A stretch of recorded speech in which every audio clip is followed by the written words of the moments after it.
on a mission to connect with individuals across various communities, especially those aged 50 and above. We're here to listen, understand, and address the unique needs of you and your community as we age. Our goal is to enrich your experience by expanding our local activities, providing opportunities for you to discover and engage with all that life has to offer right here in your own community and virtually. As we journey through today's event, we invite you to consider joining our dedicated team of AARP volunteers. It's a chance to make a meaningful impact and help us better serve those 50 plus across the nation. Connect with us and be a part of this vibrant movement toward positive change. Welcome, and let's make this event both fun and transformative.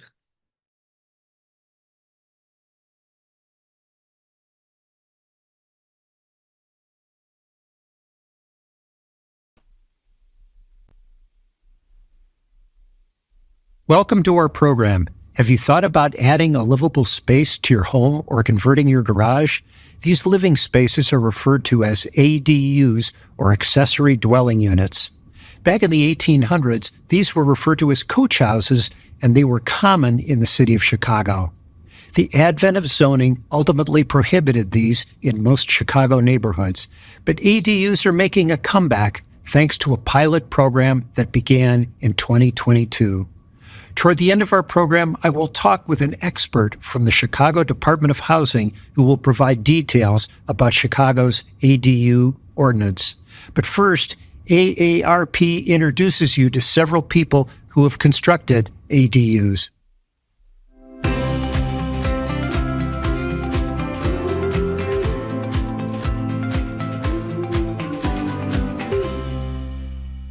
Welcome to our program, Family-Friendly Flexible Housing Options. I'm Janae Wheeler, and I'm really excited to share with you some unique stories from people across the country who own or live in accessory dwelling units, or ADUs. Now, an ADU is known by many names. You may be familiar with terms like guest house, in-law suite, or on-site apartment. Simply put, it is a secondary residential home built on the same lot as a larger existing home. It provides separate living quarters, complete with kitchen and bathroom. It could be attached to the primary house or a separate, smaller home built in the backyard in close proximity to the larger house. After years of restrictions, local governments throughout the country are starting to update their regulations to allow homeowners to build ADUs, and for good reason.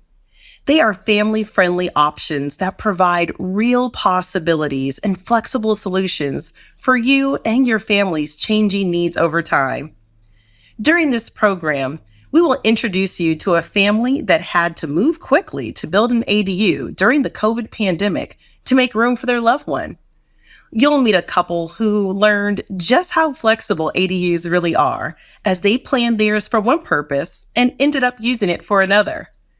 And you'll see how multi-generational living works for one family who moved into a home already equipped with an in-law suite.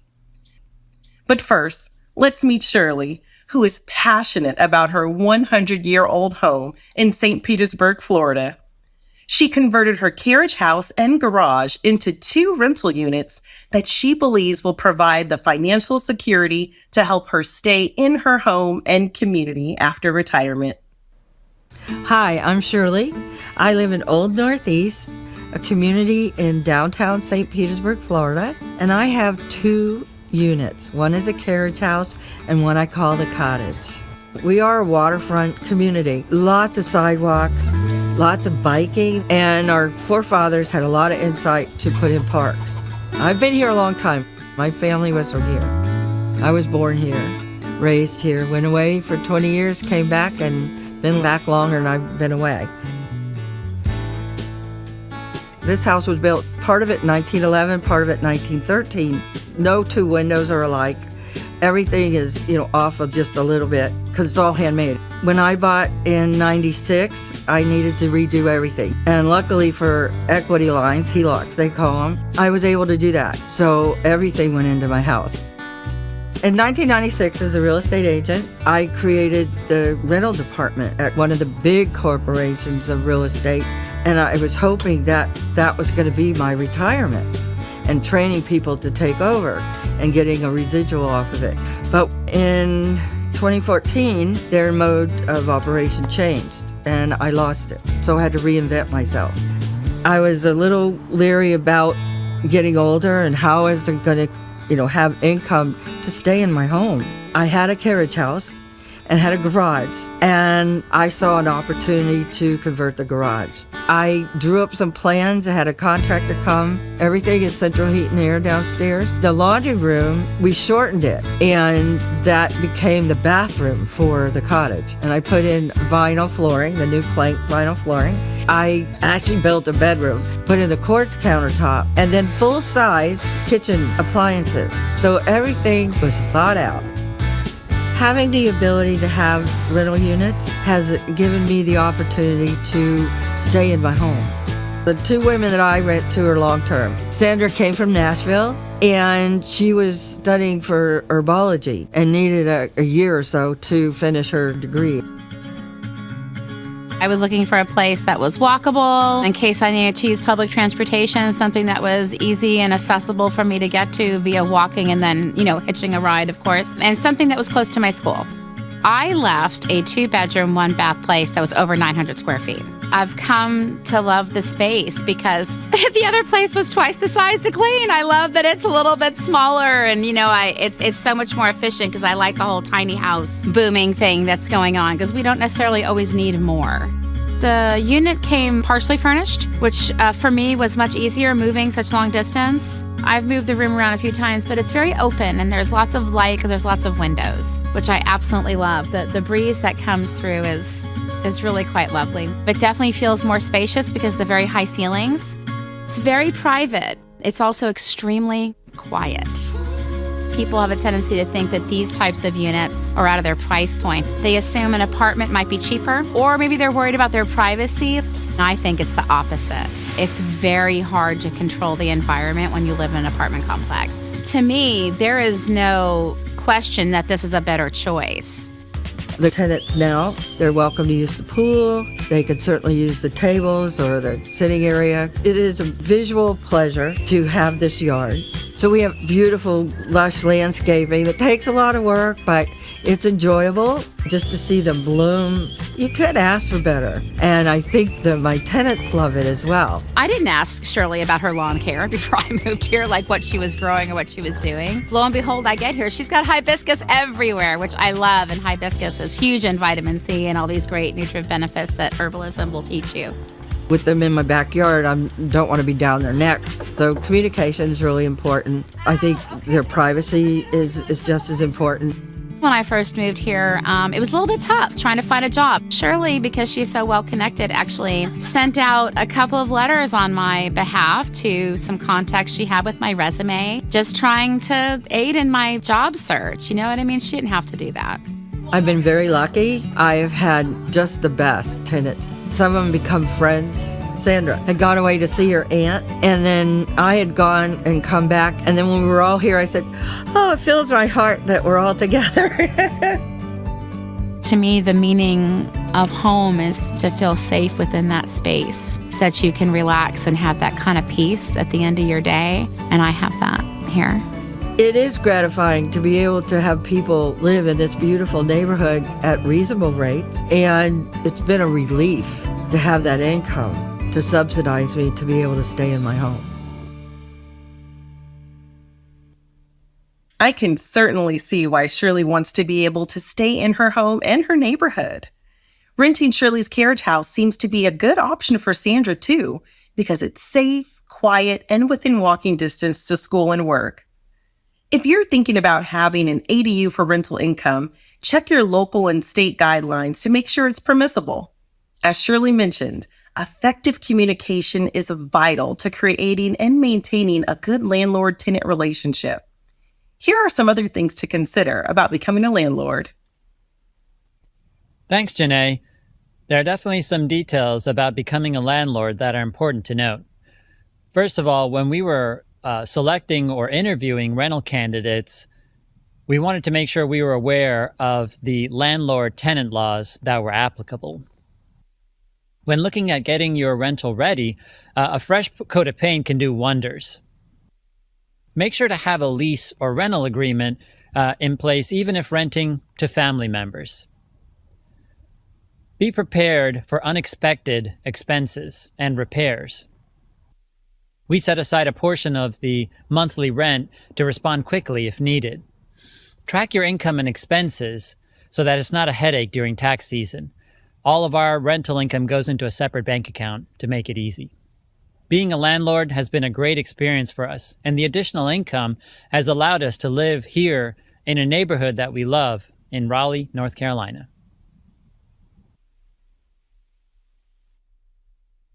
Thanks, Benet, for those helpful tips. Now let's pivot back to the early months of 2020. We were just learning about the COVID-19 virus. Immunizations were not yet ready, but one fact became apparent. Older adults were particularly vulnerable to the new virus. This sets the scene for one Minnesota family who jumped into action to make it possible for their loved one to move out of an apartment at a continuing care facility into their family room and eventually into his own home on their property. My father-in-law was living in a high-rise facility, a senior facility, and we found out that they had 3 cases of COVID. And Jerry has diabetes, and he's 74 years old, and we felt like we needed to get him out immediately. The thing I moved in there for was congregate dining and the other activities, and those things were shut down.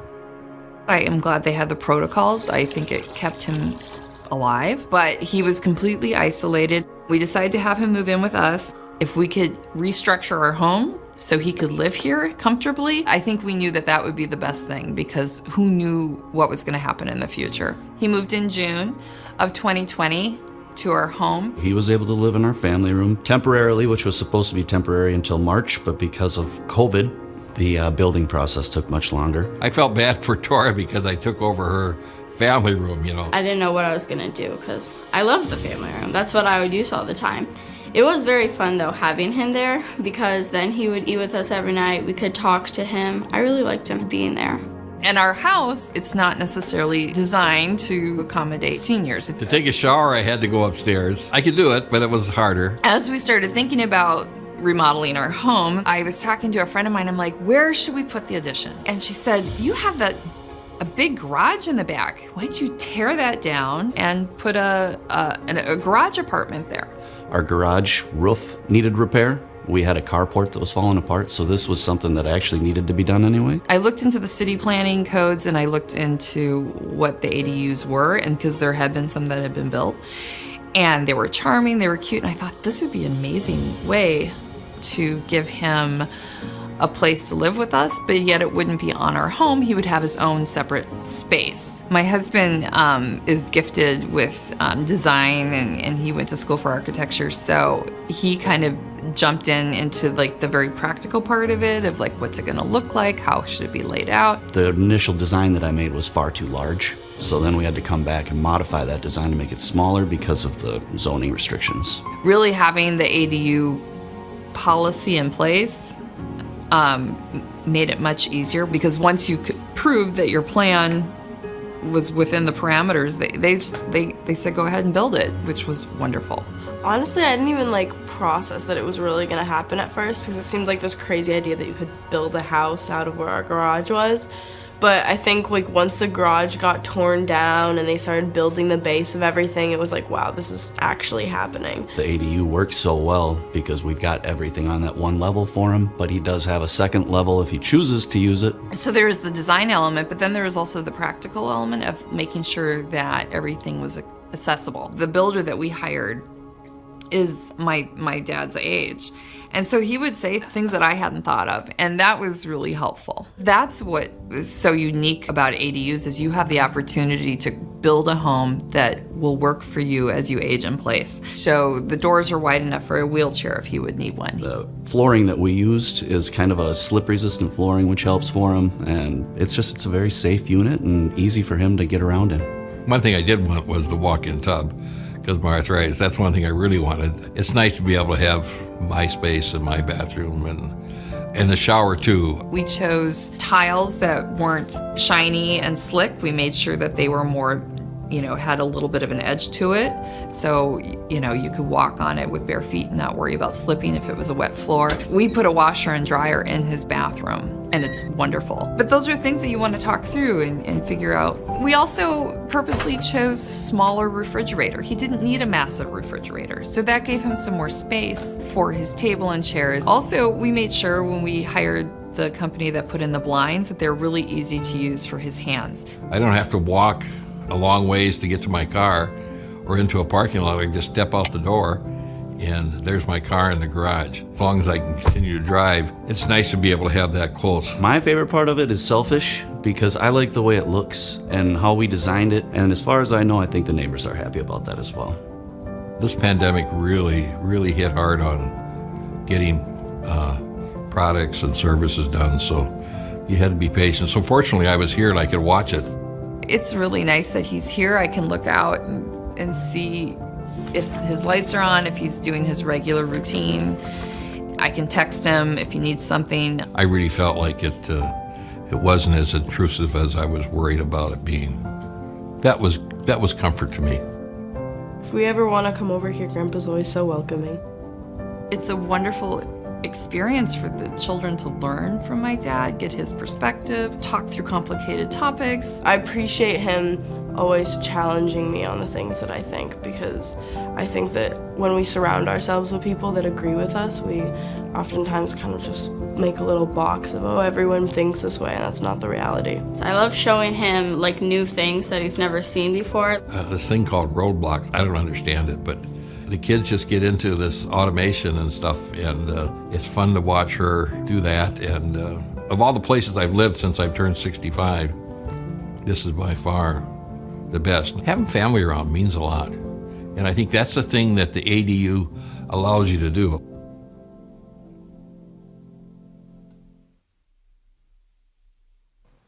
The cost of building an ADU like Jerry's varies dramatically depending on things like location, design, appliances, finishes, size, materials, utility hookups, and permitting, just to name a few.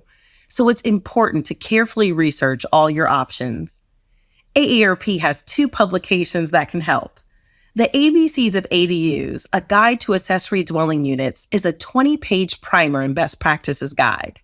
And this one, Accessory Dwelling Units, a step-by-step guide to design and development from AARP, takes homeowners through the ADU development process and includes space planning, ADU designs, finance and budgeting information. In fact, in this publication, you can find a floor plan that includes accessible features to help you as you plan for the long term. Both publications are available to download or order in hard copy. Toward the end of the program, I'll give you the details about how to access these and other valuable resources through the Your Questions Answered tool. But right now, I want to introduce you to a couple from Asheville, North Carolina. Thanks to AARP North Carolina, we get to meet Dolly and Dwight, who built their guest house with plans to have Dolly's mother move into it. Watch as they describe some of their ideas that went into the home. They also share some of the lessons learned. We originally built it for Dolly's mother, and instead of staying in one of the bedrooms, we decided to build a cottage for her as a separate residence. And so we thought, why not renovate, which is an understatement, rebuilding almost, this property here, and she's right behind us. Dolly started taking care of her mother really gradually in about 2000. And by 2008, I guess, she had gotten to a point where we were calling all the time on the phone to Baltimore, and we just decided that she should be here more than she's up there. Initially, when she first came here, she lived in our house inside here, and it was very comfortable for her, and so it was really quite good. It's really quite good for her. Now, this house that we live in is a large house. It can get a little difficult to navigate if you're slowing down.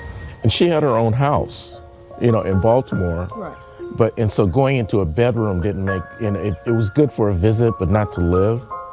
And the cottage, building the cottage was a transition between the two. It's a kind of compromise between the two of living in our own house as opposed to living in a bedroom in our house. The cottage was built on the footprint of the carriage house that was here. And the carriage house was a 2-car garage with maid's quarters on top of it.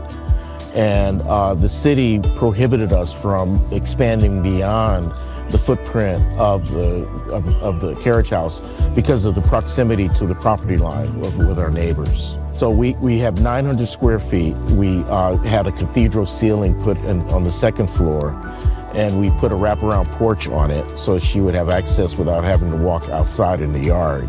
It feels bigger than what it actually is.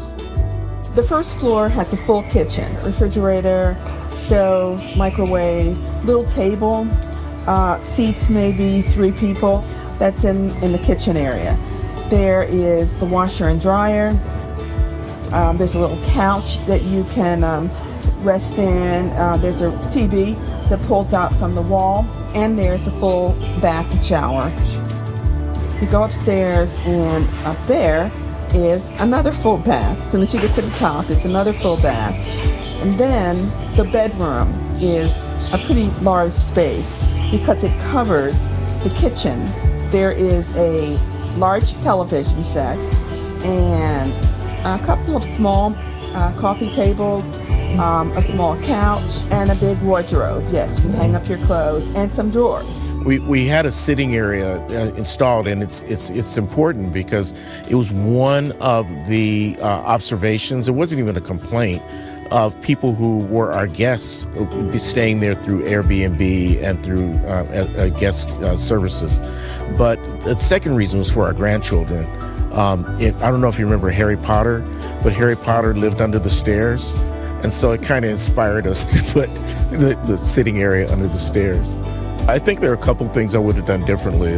One of the things I would change would be the size of the windows to let more light in, particularly upstairs. I regret not having larger windows put in. A ramp, something that allows the stairs not to be such a challenge, could have been a possibility. I'd like to think we learned from that, from the restriction in the city. We could not do that. And so it matters if someone wants to build something for their mother, an older person, such and such, then you have to handle that. You think about how you might do that. Also, I think that another thing is that I would have started with a seating area downstairs instead of adding it later. Because it was something that added to the intimacy of upstairs and downstairs as separate things. I still can't figure out how we could have put a second bedroom in, but if I could have, I would have.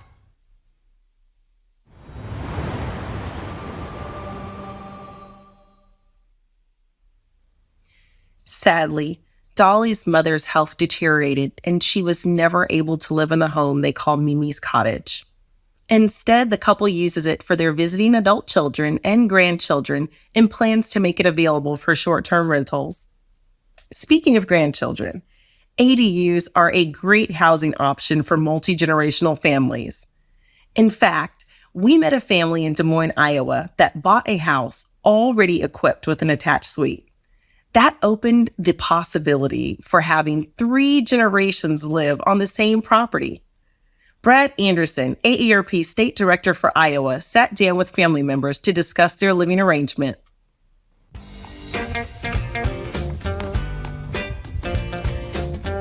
I'm Eliza. And I'm Dan. We bought our house in 2021. I'm Mac. I'm Mary, and we're Dan's parents. And we live above their garage in an apartment. I'm Johanna. And I'm Chris. I'm Dan's older brother. And we live across the street from Dan and Eliza and Chris's parents. What brought you to the neighborhood? How did you end up within shouting distance of each other, of your entire family? It was just a lucky coincidence that the house across the street from my brother and his wife that had space for my parents just happened to open up at the time that we needed to move. We knew they were looking. We knew they were looking for more space. This was not as far as we meant to expand. This house had a lot more room. When they first approached you about this opportunity that came about, what was your initial thinking? We weren't even thinking about moving.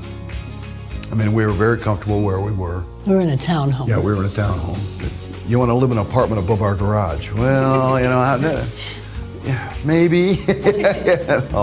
Let's go look at it first, Well, we wanted to make sure that we each had our own boundaries and that everybody understood that we were comfortable with it. What was your first impression when you saw it? When we first came to look at it, there was nothing there, and it looked pretty big, actually. And it's very bright, lots of windows, which makes a huge difference. Once we saw the space and knew that Chris and Joe were across the street, it all became at least thinkable and then doable. The ability to sort of walk across the street when mom and dad need something, or we need 5 minutes and then watch the kids or something is nice. I have a really good relationship with my in-laws, so I'm excited that they're here. The opportunity of having cousins so close for the girls, we thought that was a really good opportunity. So how important is it to you that family take care of family? And is that also what helped lead you to the current living situation? Personally, I never loved the idea of having a retirement community for them, or even longer term than that, like a nursing facility.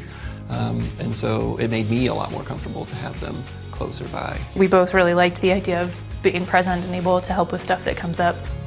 I also really loved the idea of my kids having the opportunity to be that close to them. You're welcome. There was as much good for us in it as there was for them, I think.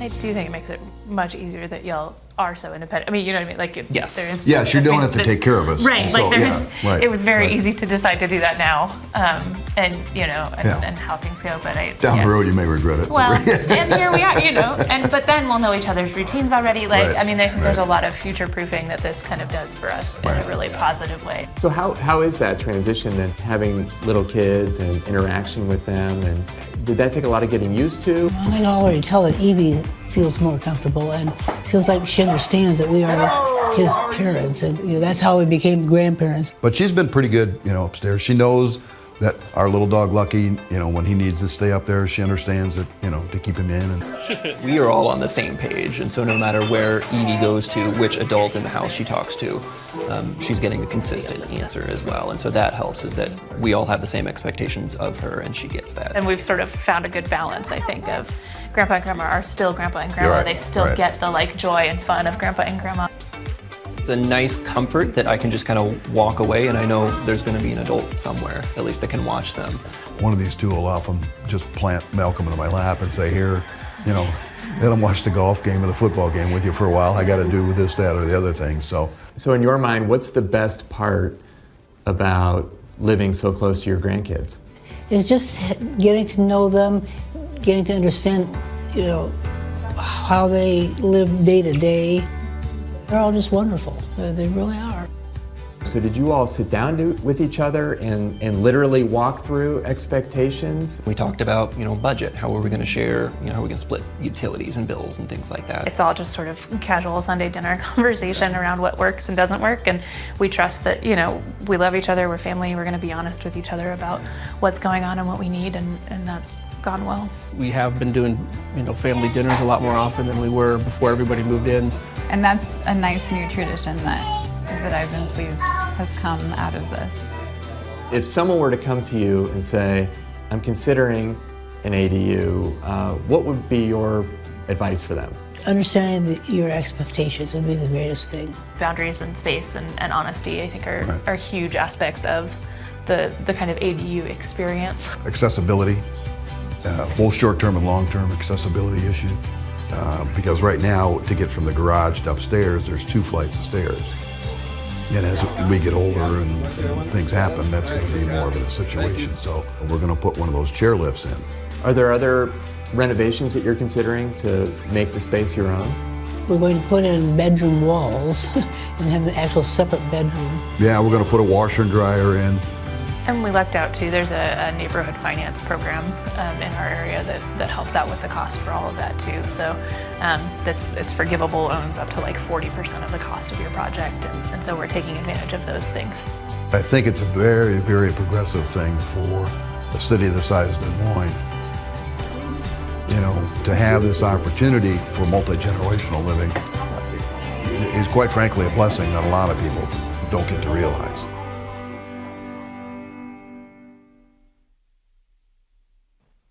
What a fun family. Recently, Des Moines updated its zoning laws to allow for these flexible, family-friendly housing options. If you envision an ADU as a possibility for your family's changing needs, contact your local government. I hope you have enjoyed these stories we brought to you today. If you have any questions regarding ADUs or you want access to ADU resources, the Your Questions Answered tool can help. Here you can find answers to frequently asked questions, submit your own question for a personal response, and find other valuable ADU resources. You can access this tool 24/7 at learn.aarp.org/housing. Let's quickly review how the Your Questions Answered tool works. Click Get Started, and you will see 2 tabs at the top of the screen. Clicking on the Resources tab on the right takes you to resources, which can be downloaded and saved. The All Questions tab on the left is where you can search the tool for answers to some of the most commonly asked questions or enter a keyword to narrow your search. Be sure to take advantage of the Your Questions Answered tool. Thank you for joining us. I'm Janae Wheeler, and I'll see you next time. Thanks, Janae.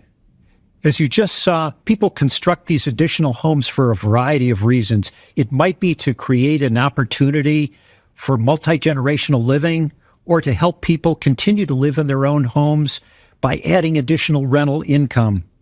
So what is allowed in Chicago? Well, here to explain that is Daniel Hertz. Daniel is Director of Policy at the Chicago Department of Housing. Welcome, Daniel. Thanks for having me. The Chicago City Ordinance approved the ADU legislation in 2020. Why is it important, and what does it actually allow? The ADU ordinance was approved in 2020 in the context of a lot of concern about rising housing costs and housing affordability. We've seen, rising rents or property taxes or the costs of maintenance drive people away from their homes, from their communities, split up, families sometimes.